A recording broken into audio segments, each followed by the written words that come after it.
So I want to set the stage for today's episode with this poem by Anais Nin. And the day came when the risk to remain tight in a bud was more painful than the risk it took to blossom. A lot of the times we don't realize that holding on to something hurts us more than letting it go.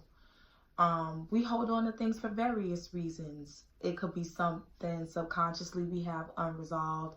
It could be a mixture of things we subconsciously know we haven't addressed. For whatever the reason, we have a tendency at some point in our lives or another to hold on to things that we should not be.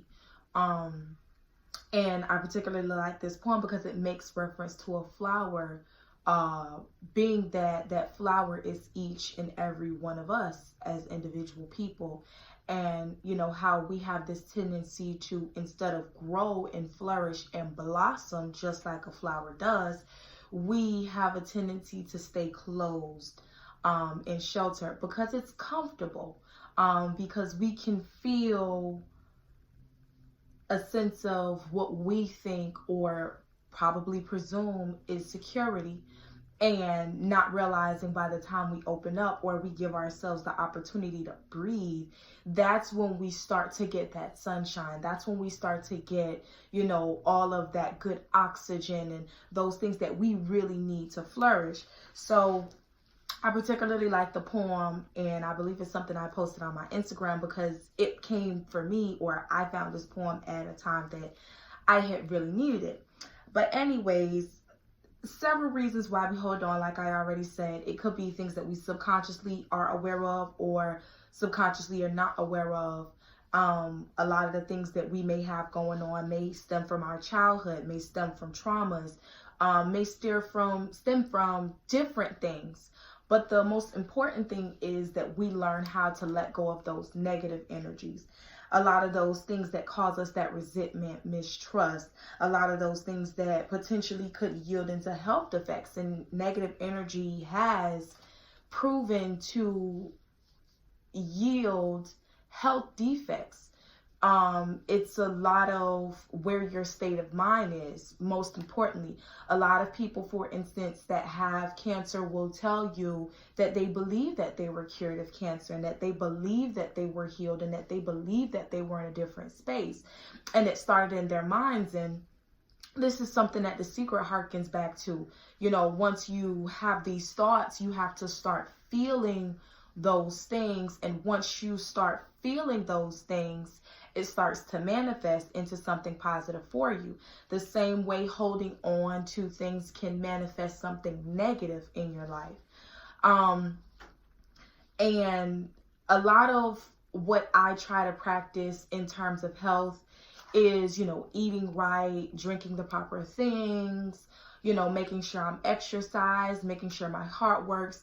But, if we're not tackling those things from an emotional perspective, if we're not processing this information, processing those traumas, processing those hurts, and then deciding to let go, very naturally, we're going to cause ourselves a lot more physical damage than what we bargained for.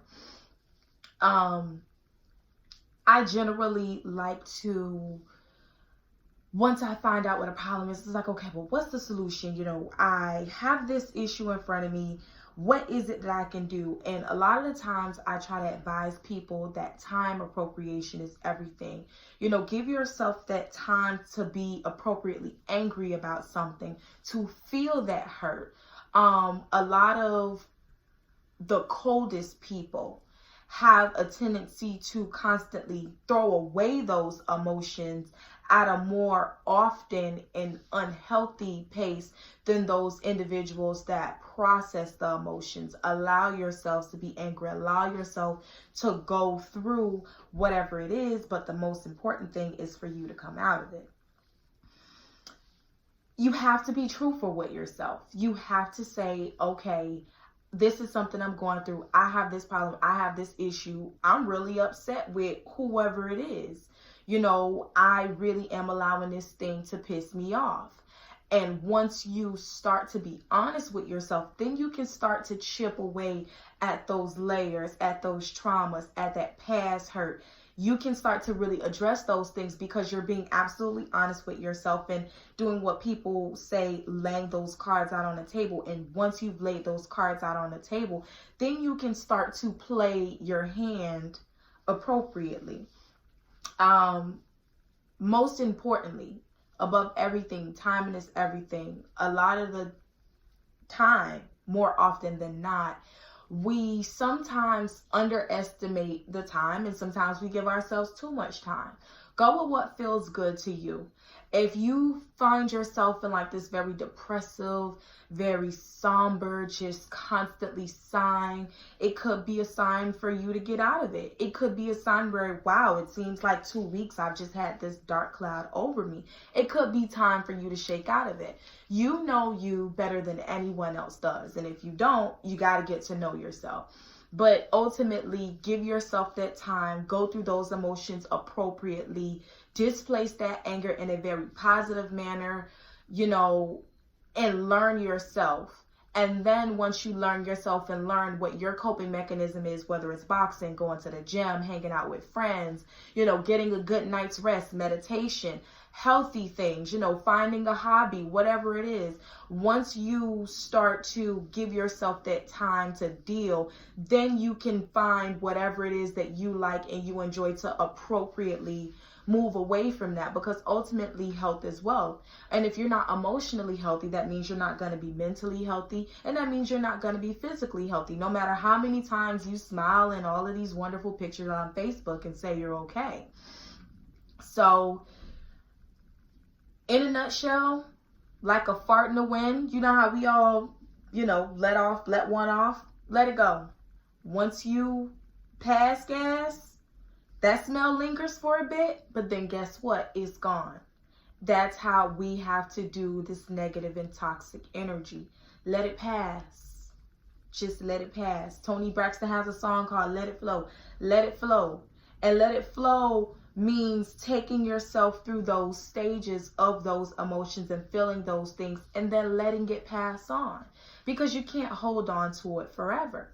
And if you do, like I said, it starts to manifest into something that becomes physically and mentally unhealthy for you.